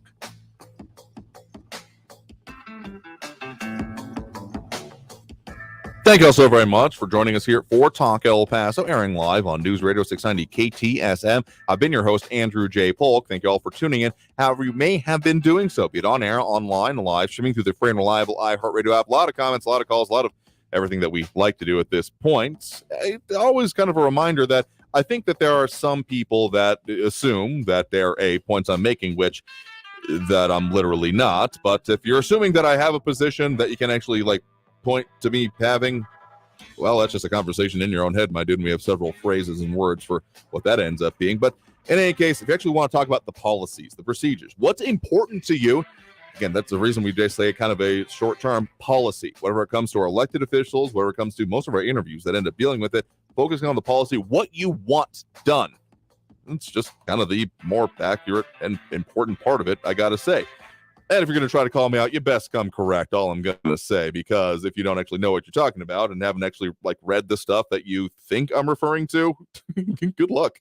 That's all I can tell you, because I know what I'm about. And if you think that I'm not, that kind of sounds like a you problem. Anyway, we've talked about a lot of things today, and we'll, of course, keep doing that as we do every Monday through Friday, 4 to 6 p.m. Yes, we are on air tomorrow. So we are going to be taking those calls free for all Friday, Good Friday, and making sure that we are still doing what I think we're pretty decent at, if not the best around, getting into the issues and talking about what y'all want to go into. It's been another very busy news week, and I am sure we are going to be having a lot more interesting conversation.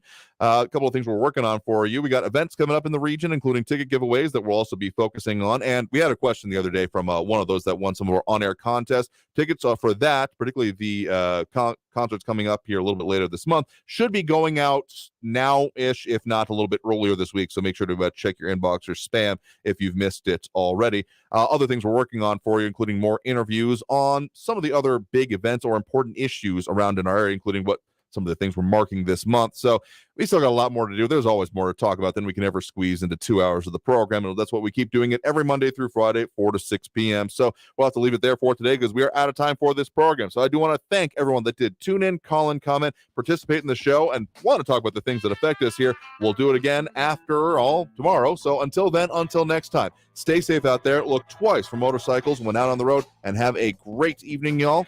We'll see you tomorrow.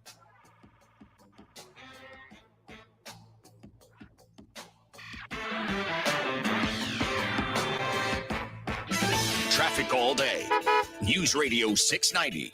We're seeing 40-minute delays on the 54 southbound Stan Roberts down to Kenworthy. The ramp that connects the 54 southbound to the eastbound Spur 601 is closed till 9 a.m. tomorrow morning for road work. I-10 westbound Hawkins to the Patriot, 9-minute delays, and a disabled truck's blocking the right shoulder I-10 westbound at Yarborough. Kerry Edwards, El Paso traffic. Okay, so we have the car payment, the rent, utilities, and the repair bill. What should we do? I know. I'm going to CashNetUSA.com. I can apply in minutes, get an instant decision, and if approved, we could have the money in our account as soon as the same business day. When you need money fast, be the hero. Go to CashNetUSA.com to apply for the money you need now. The exact timing as to when your loan funds will be available will be determined by your banking institution. Hi, I'm Burt Ward, Robin from TV's Batman, inviting you to feed your dog natural, non-GMO, Gentle Giants dog and puppy food. Dogs eating Gentle Giants and following our special feeding and care program are living as long as 27 healthy, active years with a wonderful quality of life. Holy wow, 27 years! Think of all the extra years you could enjoy with your dog at Target, H-E-B, and stores near you. Try Gentle Giants cat and kitten food, too. Golden Voice presents Power Trip. Guns N' Roses, Iron Maiden, AC/DC, Ozzy Osbourne.